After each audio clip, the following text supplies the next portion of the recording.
నమస్తే. నేనే మీ Gopi. Welcome back to our channel. ఈరోజు మనతో వచ్చరికి పొలిటికల్ అనలిస్ట్ చిట్టిబాబు గారు ఉన్నారు. సార్ నమస్తే సార్. నమస్తే. సార్ ఆంధ్రప్రదేశ్‌లో ఈసారి ఖచ్చితంగా కూటమి విజయం సాధించబోతుందని ఎన్నికల సర్వే గాని, లేదా ఎన్నికల్లో రణరంగంలో ఒక బాగా ఆరితేరిన వ్యక్తి ఎవరైతే ఉన్నారో ప్రశాంత్ కిషోర్. సో, అతను ఒక మాటలో తేల్చి చెప్పేసాడు. ఈసారి ఆంధ్రప్రదేశ్‌లో ప్రభుత్వం వచ్చేది కూటమి ప్రభుత్వమే చెప్తున్నాడు. సో, దానికి మీరేమంటారు? వాడు ప్రశాంత్ కిషోర్ పెయిడ్ ఫెలో.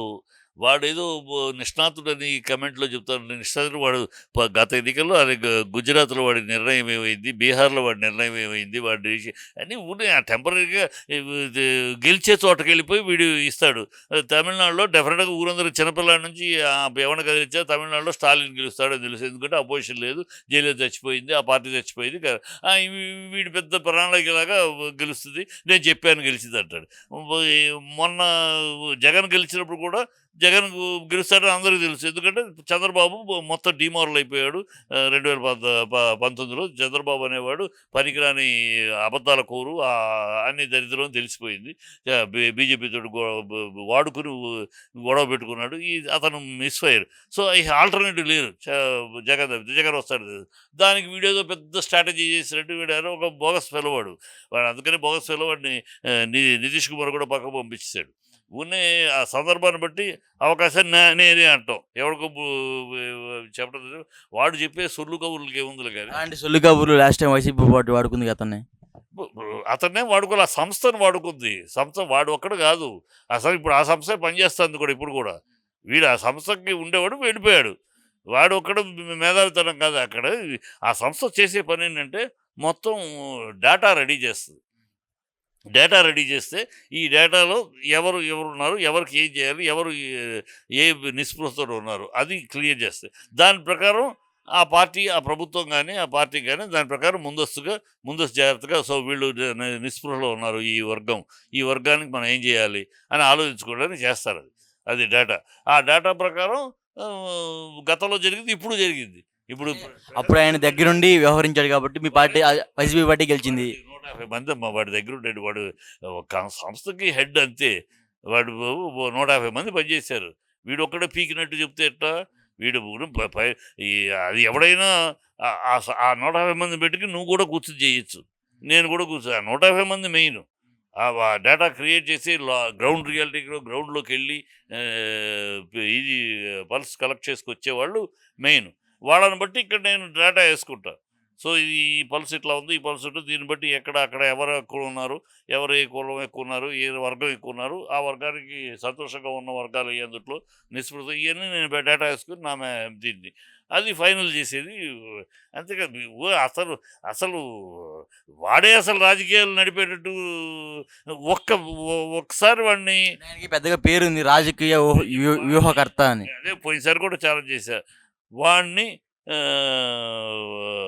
రాజస్థాన్లో కాంగ్రెస్ను గెలిపించమను, వాడిని గుజరాత్లో బీజేపీని ఓడించమను, వాడి స్ట్రాటజీ చేయమను. మరి మొన్న ఛాలెంజ్ చేసే పోయిందిగా, ఆపుకి అడ్రస్ కూడా లేకుండా పోయింది. ఈ గెలిచే అవకాశాలున్న సందర్భంలో అక్కడికి దూరిపోయి నా ప్రణాళిక, నా యొక్క బొత్సు భోషాన్ అనే బాబుతాడు. అంతే చెప్తే వాడు చాలా ప్రిడిక్షన్స్ ఓడిపోయినవి ఉన్నాయి. వాడి క్యాల్కులేషన్స్ ఎక్కడ ఓడిపోయినాయి. ఇప్పుడు బీహార్ లాస్ట్లో వాడు బీహారే నితీష్ కుమారే హయ్యెస్ట్ మెజారిటీతో వస్తాడన్నారు. ఎక్కడొచ్చింది? బీజేపీ హయ్యెస్ట్ మెజారిటీ వచ్చింది, బీహార్ తక్కువ వచ్చింది. తర్వాత అయినా ఇద్దరు కలిసి సీనియర్ కనుక అతన్నే ముఖ్యమంత్రి చేశారు. సో వాడి రాజస్థాన్ కాంగ్రెస్ తన్నుకుంటూ గెలుస్తుంది, మళ్ళీ రిపీట్ చేస్తున్నాడు. ఏమైంది? ఎక్కడొచ్చింది రాజస్థాన్లో? ఇవన్నీ ఈసారి గుజరాత్లో ఈసారి బీజేపీ ఓడిపోవడం ఖాయం. ఆప్ చీల్చేస్తుంది, ఆపు కాంగ్రెస్ కలిపి బీజేపీని చీల్చేస్తుంది అని ఇచ్చాడు అప్పుడు స్టేట్మెంట్. ఎక్కడ? గుజరాత్లో మళ్ళీ బీజేపీనే వచ్చింది. సో ఈ వాడి అన్నీ అవకాశవాదము, సందర్భాన్ని వాడుకునే బాబు. వాడు పెద్ద మేధావి, బొచ్చు పోషణ. అప్పట్లో ప్రశాంత్ కిషోర్కి వైసీపీ పార్టీ నుంచి ప్యాకేజ్ దాదాపు ఒక 100 కోట్లు వచ్చిందంట.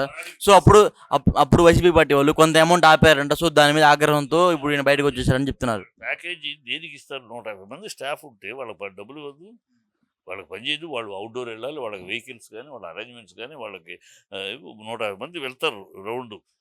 వాళ్ళు 360 డేస్ ఓన్లీ ఎలక్షన్ అప్పుడు కాదు. ఈ ఈ టీము 6 నెలలుగా పనిచేస్తుంది. అలాగే ఎవరికైనా ఏ పార్టీ అయినా చేసుకో 6 నెలలుగా ఆ టీం పనిచేస్తారు. 6 నెలలుగా 150 మందిని మెయింటెనెన్స్ అంటే మామూలు మాట కాదు. ఆ డబ్బులు వాళ్ళకివ్వకుండా వీడు దొబ్బేస్తే, మీరు ఇస్తున్నారు కానీ మాకేమి రావట్లేదు అంటే అవన్నీ చూసుకుని ఆయన ఇతనికి ఇవ్వాల్సిన డబ్బులు వాళ్ళకి పేమెంట్ చేశాడు. నాకు డబ్బులు ఎగ్గొట్టారంటే ఎట్లా? నేను టీంకి మాట్లాడుకుంది టీంకి.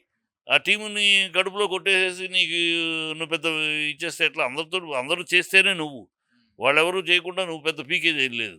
కనుక అది జరిగింది. దాన్ని అంటాడు తప్పితే ఆడిని వదిలేయడం వాడు అవకాశవాద పరిస్థితులు బట్టి గెలిచే సూచనలు ఉన్న చోట అక్కడ భుజాన్ని ఇలా పెట్టేసి నేనే కారణం అనే బాబు అంటే అంతకన్నా ఏం కాదు. అంటే బయట ఏమంటారంటే చంద్రబాబుతో కుమ్మక్కారని చెప్తున్నారు. చంద్రబాబు ఇదే పీకేని తిట్టాడు. వాడు ఏది బీహార్ క్రిమినల్ అని బీహార్ ఇంకేదో పదం కూడా వాడాడు. వాడిని బీభత్సంగా తిట్టాడు. ఇప్పుడు సాగులో చేర్చుకుంటున్నాడు. ఇప్పుడు సంకలో ఎందుకు చేర్చుకున్నాడు? తనకు భజన చేస్తున్నాడు కదా. అతని పాయింట్ అతనికి వేరే ఎంట్రీ లేదు. ఇప్పుడు ఏ పార్టీ కూడా అతన్ని పిలుచుకునే పరిస్థితి లేదు. సో చంద్రబాబును అంటగాగితే రేపేమన్నా అదుగో ఇదిగో అని వస్తే లోకేష్ని సీఎం చేయడానికి నేను ఒక వ్యూహం ఇస్తాను, నాకు ఎన్ని కోట్లు ఇవ్వండి అని అడుక్కోవచ్చు. ఇప్పుడు అవకాశం అక్కడే ఉంది, చంద్రబాబు దగ్గర ఉంది. చంద్రబాబు ఎలా పోతాడు? పోయినాక మళ్ళీ అతను డోల్ రప్సి మీ పని అయిపోయింది, సీఎం చేయాలి. లోకేష్ను సీఎం చేసే వ్యూహం నేను పనుతాను, ఈ 5 ఏళ్ళు నేను మీకు చేస్తాను, నాకు ఎన్ని కోట్లు ఇవ్వండి అని వ్యాపారం. అంతే తప్పితే ఇంకేం. అందుకని కాగుతున్నాడు. ఈయన కూడా కొడుకుని ఏమైపోతాడో, నీ ఎన్నికలు అయినాక నేను మనవడితో ఆడుకుంటాను, నా 40 ఏళ్ళ జీవితం అయిపోయింది, ఈ కొడుకు ఏం చేస్తాడు, ఈ పప్పు శుద్ధ నేను లేకపోతే ఏం చేస్తాడు, ఏమైపోతాడు, ఇప్పుడు వేరే వ్యాపారం పెడదామన్నా అంత ఇంటెలిజెన్స్ కూడా లేదే. లోకేష్కా ఇవాడు ఏదైనా వ్యాపారం పెట్టిద్దాం, కోట్లు పెట్టి ఒక బిజినెస్ చేద్దామంటే అంత అది హెరిటేజ్ వాడు చూసుకోలేకపోతే కదా. అమ్మాయి చూసుకుంటుంది, కోడలు చూసుకుంటుంది, బ్రహ్మణి చూసుకుంటుంది, వీడి వల్ల కాకే కదా. సో వీడు ఏమైపోతాడో అని మదన పడతాడు. ఆ మదన పడతలో నేనున్నాను మీకు ఈ మరి ఓడలు సముద్రంలో కొట్టుకుపోతున్న వాడికి ఒక ఇది దొరికింది, తెప్ప దొరికింది అనుకో, తెప్పను పట్టుకుని వెళ్ళాలని చూస్తారు కదా. ఇప్పుడు చంద్రబాబు పరిస్థితి అదే, కొట్టుకుపోతున్నాడు. కొట్టుకుపోయినప్పుడు కాపాడటానికి ఆ తెప్ప ఒకటి వీడి రూపంలో వస్తుంది, ఎవరి రూపంలో? పీకే రూపంలో. ఆ తెప్పను పట్టుకుని ఎన్నికల్లోనేమో చంద్రబాబు కొట్టుకుపోతాడో తెలిసి తెప్ప దొరికింది పవన్ కళ్యాణ్, అక్కడ పీకేని. ఆ పీకేని పట్టుకుని ఈద్దాం అనుకున్నాడు, అక్కడ ఏం పీకలేకపోయాడు. ఇప్పుడు ఈ పీకేని పట్టుకున్నాడు నెక్స్ట్ ట్రిప్. ఇప్పుడు ఎలా కాదు, నెక్స్ట్ తన కొడుకు చేయాలి. ఈ తతంగం తప్పితే ఇంకేమీ లేదు. సో ఫైనల్గా ప్రశాంత్ కిషోర్ సర్వే మీద ఒక మాటలో, అది ఉన్న బోగస్ బూటకం అతని అవసరాల కోసం చేస్తున్న తప్పితే జరిగే అది ఇప్పుడు అతన్ని మించి దేశం మొత్తం మీద వచ్చినాయి నేషనల్ సర్వేలు వచ్చినాయి. నేషనల్ సర్వేలు అన్నీ ఇనానిమస్గా చెప్తున్నది. ఒక 5 సీట్లు అటు ఇటు తేడా కావచ్చు, ఎవరు గెలుస్తారని. వైసీపీ టైమ్స్ అవ్వచ్చు, చాణక్య అవ్వచ్చు, అవన్నీ ఏంటి స్టాండర్డ్. ఎప్పుడు ఏ ఎన్నికలప్పుడు వీళ్ళు చెప్పిన 98%, 1% అటు ఇటు తప్పితే 98% పక్కా అయినాయి. చాణక్య కానీ కానీ టైమ్స్ నవ్ కానీ ఇవన్నీ ఇవాళ వైసీపీకి చెప్తున్నాయి. 125 అని ఒకళ్ళైతే, 115 అని ఒకళ్ళైతే, 120 అని ఒకళ్ళైతే 5 సీట్లు అటు ఇటు తప్పితే. ఇప్పుడు నేను చేసే సర్వేలో గ్రౌండ్ రియాలిటీలో నేను చేసే సర్వే కూడా నేను పెట్టాను, ఇట్లా మీరు చూడొచ్చు ఛానల్స్లో నేను పెట్టాను. నా సర్వేలో కూడా 115 నుంచి 125, మా టీం సర్వేలు 115 నుంచి 125. వాళ్ళు అప్పుడే చెప్పారు 175 అనేది ఊరినే స్లోగన్ అయితే తప్పితే 175, 150 రావు, ఈసారి తగ్గాయి. కారణాలు రకరకాలు అవి కూడా చెప్పాయి, ఏ కారణాల వల్ల తగ్గుతాయి. 125 మ్యాక్సిమం, 115 మినిమం ఇవి వస్తాయి అని చెప్పాం. అందరు మిగతా కూడా దాదాపు ఆ దరిదాపులోనే చెప్తున్నారు. కనుక వీడేదో పెద్ద మీద, వీడు సంకుచితపు మీద, వీడి దగ్గర ఉన్న ఇదే గొడవలు పెట్టి కులాల మధ్య వీటి మధ్య రాష్ట్రంలో చిచ్చులు పెట్టే సూచనలు చేసి ఆ చిచ్చులు పెట్టి తద్వారా మీరు బెనిఫిట్ పొందొచ్చు అని ఇస్తాడు సలహాలు. ఇవి కమ్మ కాపుకు గొడవ పెట్టండి, కమ్మారెడ్డికి గొడవ పెట్టండి, యాదవులు వీళ్ళకి గొడవలు పెట్టండి, నార్త్లో పటేల్కి వీళ్ళకి గొడవలు పెట్టండి. ఆ గొడవలు పెడితే వాళ్ళు కొట్టుకుంటారు, దాని నుంచి మనం బెనిఫిట్ పొందొచ్చు. ఇది వీడు చిచ్చు పెట్టి లాభాలు పొంది అది అయిపోయింది. ఆ డ్రామా కొన్ని 4, 5 ఏళ్ళు సాగింది ఆడికి. ఇప్పుడు ఇక అది ఎవడు అందరూ గుర్తుపెట్టారు. వీడు లేనిపోయిన అల్లర్లు సృష్టించడానికి మార్గాలు చెప్తాడు తప్పితే, దానివల్ల మన ప్రయోజనం కాదు. తర్వాత అన్నీ ఇబ్బందులే వస్తాయని చెప్పి గుర్తించారు. అందుకని నేను ఎవడి దగ్గర చేర్చలా. ఇక గతి లేక చంద్రబాబు చేర్చాలి తప్పితే ఇంకెవడికి చేర్చే పరిస్థితులు లేవు. Okay sir. Thank you sir.